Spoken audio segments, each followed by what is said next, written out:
Queridos amigos, sejam bem-vindos a mais um vídeo no canal Poptopia. Eu sou o Daniel e hoje a gente continua comentando a saga do Homem-Aranha, agora no volume 9. E eu digo continua comentando porque a saga do Homem-Aranha entrou numa confusão de atraso e de problemas de distribuição. No vídeo anterior, sobre a saga do Homem-Aranha número 8, eu tinha comentado que ela era de dezembro, quando na verdade ela era de novembro. E agora sim, a número 9 é de dezembro, ou seja, estamos já na metade de janeiro e ainda de janeiro não pintou por aqui. E se pintar vai ser aquele tumulto, né? Porque em menos de 2 semanas chegaram 2 edições e em menos de um mês vão chegar 3 edições nas bancas. E isso implica naquele problema que a gente fala de as pessoas de repente não conseguirem comprar tudo de uma vez e mais para frente isso acabar gerando um problema de ficar com buraco na coleção. Isto posto que está fora do controle do colecionador, o que você pode fazer é ficar atento no site da editora, né? Ou comprar na Amazon, vou deixar o link aqui na descrição. Esse volume ele dá uma dinâmica diferente do volume anterior, porque no volume anterior eu comentei que era um desfile de vilões de segunda categoria do Homem-Aranha. E aqui a coisa é diferente porque tem 2 arcos de histórias com 2 partes e isso já dá uma melhorada na dinâmica. Eu confesso que a primeira coisa que gerou estranheza para mim foi essa capa. Eu achei que a capa do Frank Miller poderia ter sido a escolhida para essa edição.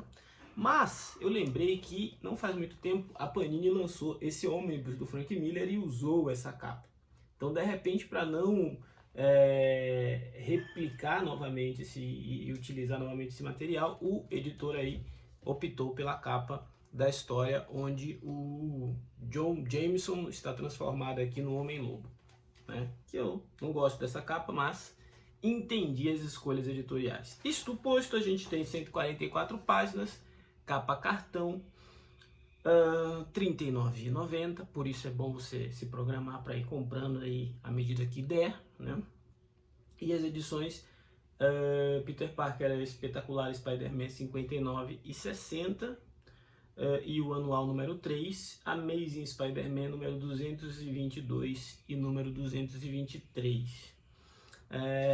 Nas histórias de Espetacular Homem-Aranha, a gente vai reencontrar um antigo vilão do Homem-Aranha. Se não me engano, o Gibão tinha aparecido lá na edição definitiva, lá no comecinho, na 2 ou na 3, e ele volta a aparecer aqui.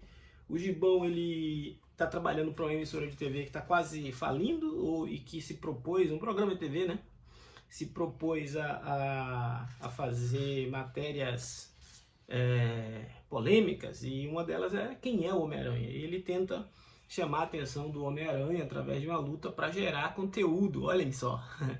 E para esse programa ele acaba não só chamando a atenção do Homem-Aranha, mas também chamando a atenção do Besouro, que estava se preparando para enfrentar o Homem-Aranha desde a edição anterior, né? O Besouro ele retomou a armadura dele lá no armazém do armador, e ele está fazendo melhorias, né? Em uma época onde se acreditava que computadores podiam fazer tudo.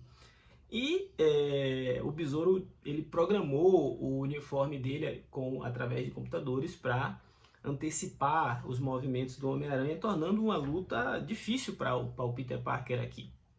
E é como se fosse uma inteligência artificial da época, né? Ele programou os movimentos do Peter para que ele tivesse condições de lutar em igualdade. Mas quem acaba resolvendo um pouco da trama, quem acaba roubando o protagonismo é o Gibão, né? E isso é interessante porque a história ela começa meio devagar, porque você não quer saber a origem do Gibão, não quer saber as motivações, mas no final isso justifica-se. Aí, como parte acho que do anual, o Roger Stern reescreve com arte de Greg LaRocque a origem de novo do Homem-Aranha, né? Ele reconta aqui, não sei se nesse momento estava tentando apresentar a história para novos públicos, mas a gente tem aqui 8, 9 páginas sobre a fatídica noite onde o Tio Ben morre, o momento da picada da aranha radioativa, para daí a gente começar outras histórias, que são as histórias de envolvendo o John Jameson, né? O Dark Side of the Moon, a face oculta da Lua, como foi traduzido aqui no Brasil, que é o arco em 2 partes, onde David Kraft e Jim Sherman produzem um conto onde Homem-Aranha e J. Jonah Jameson vão tentar salvar o filho de Jameson, né? E essa história ela é interessante porque mostra o Jameson bastante preocupado com o filho que havia desaparecido em uma batalha anterior, né? E quando ele ressurge como Homem-Lobo, o Homem-Aranha leva as fotos lá para o Clarim Diário e uma nova busca, uma nova movimentação para encontrar o John Jameson e salvá-lo dessa condição começa aqui nessa história. E é legal porque você acompanha assim, tira o foco um pouco do Homem-Aranha nessas histórias. Essas 4 histórias aqui, ela focam muito nos vilões, mas e utiliza o Peter ali para resolver os problemas, mas o foco continua sendo nos vilões, só que ligeiramente mais interessante do que a edição anterior, né?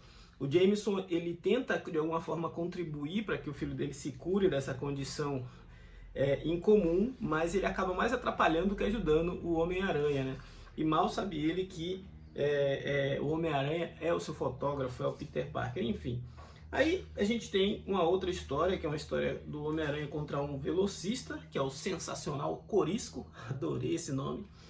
E aí a gente retoma aquela dinâmica da outra edição, que é a dinâmica de você realmente ter um desfile de vilões aí de 2ª ou 3ª categoria na Marvel, né? Me parece que muito desses caras aqui apareciam como, eu acho que é o Fantasma Vermelho, o Comunista Vermelho, aquele cara que tinha uns macacos, uns gibões aqui.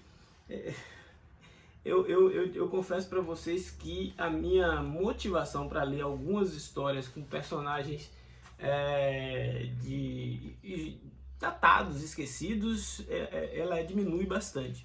Mas, veredito a respeito do número 9. A maior parte das histórias são interessantes e tem uma dinâmica mais corrida, uma dinâmica de ação mesmo, mais aventuresca.